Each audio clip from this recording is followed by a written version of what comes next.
Olá! O objetivo desse vídeo é explicitar os principais processos da colonização espanhola no México, tendo em vista o foco nos povos nativos, sua cultura e formas de resistência ao longo dos anos. Nosso grupo é composto por Rafaela Palomo, Pedro Lino, Tatiane Neves e Rafael Malandrin. Serge Gruzinski é o autor do livro La Colonisation de l'Imaginario, de 1991, historiador francês de 69 anos, é especializado em questões latino-americanas, já realizou pesquisas sobre o Brasil e o Império Português e tem por objetivo explicar a miscigenação cultural com um olhar menos eurocêntrico. A introdução da obra é compreender como viviam os grupos no México e na conquista espanhola do século XVI ao XVIII. A grande foco na etnologia. Os povos nativos possuíam diversos documentos. Suas tradições eram transmitidas de várias formas, seja com pinturas e oralmente. A pictografia também era muito utilizada, que era um sistema primitivo de escrita, onde cenas figuradas e simbólicas eram representadas, através de animais, plantas, aves e montanhas. Os grupos que utilizavam eram os nauas, mistecas e zapotecas. A conquista espanhola de 1523 ajudou a destruir parte desses matrimônios orais e pintados. Como podemos ver no desenho, há uma batalha entre indígenas europeus. Os indígenas tentando proteger sua cultura, enquanto o espanhol quer se apropriar e modificar.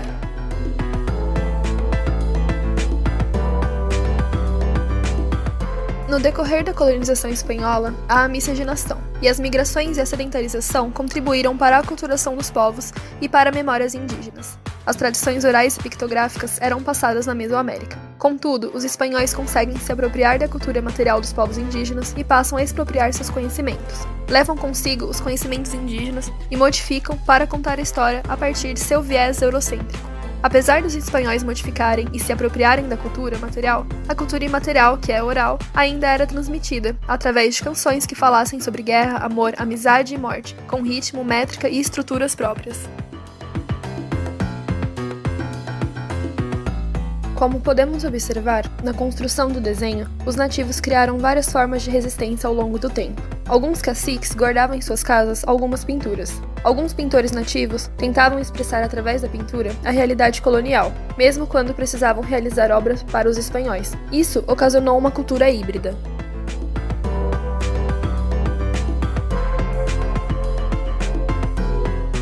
O processo de colonização, sob suas determinadas faces, transformou a vida cotidiana de todos os indígenas brutalmente. Ao longo da década de 1620, a população nativa era de aproximadamente 730 mil pessoas, representando apenas 3% do que fora a época da conquista. Pouco a pouco, os seus antigos templos vão sendo substituídos pelas instituições cristãs. Em 1925, houve uma destruição sistemática desses templos, com proibições dos sítios nativos, repudiados pelos católicos. Eles tinham o desafio de impor a uma cultura fatalmente diferente da sua seus modelos de conduta, ou seja, estabelecer no imaginário dos índios uma outra percepção de realidade.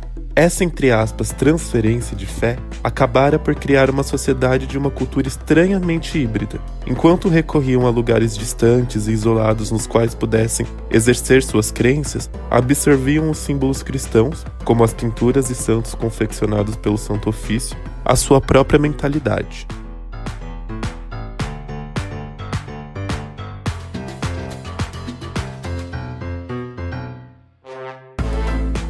Os povos europeus acreditavam que sua cultura e religião era superior aos nativos. Com isso, endemonizavam toda e qualquer prática que fugisse do viés cristão. Uma frase da obra, que complementa bem, é "Fiestas del demônio que os índios soliam celebrar em sua lei". O imaginário do europeu associava os cultos aos deuses dos índios ao diabo cristão, pois eram considerados práticas exóticas demais para o que eles estavam acostumados. Era uma diretriz totalmente diferente do que o mundo cristão pregava, o que causava estranhamento e repúdio.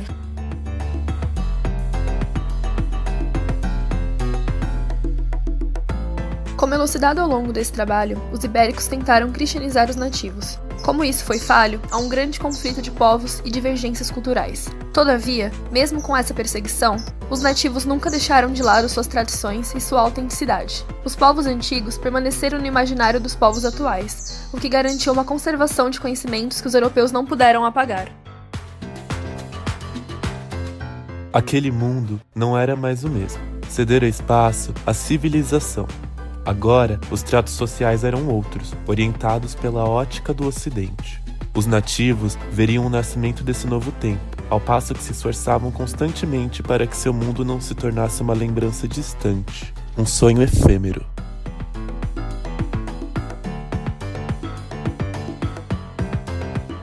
A colonização espanhola no México não ocorreu de forma pacífica e havia grande interesse dos europeus, tanto econômico quanto cultural. Os europeus se apoderaram de artefatos, pinturas e diversos documentos, além de terras, trazendo urbanização para algumas cidades. Com isso, os povos nativos são conduzidos a um cruzamento de etnias onde há uma fusão de elementos, em que os europeus se sobrepõem aos indígenas. As conquistas em si fizeram com que os povos tivessem contato com outros novos povos. E os povos nauas, por exemplo, foram obrigados a aprender palavras estrangeiras por conta de toda a circulação que havia ali na colonização. Apesar de revoltas, muita resistência e relação conflituosa entre nativos europeus, os europeus conseguem enfraquecer algumas tradições dos nativos e expropriar o que lhes interessava, podendo então reconstruir a partir de sua visão etnocêntrica. Esse foi um breve resumo de La Colonização de lo Imaginário, realizado por alunos do 2º ano de História da Unesp Franca, sob orientação da professora Ana Raquel Portugal.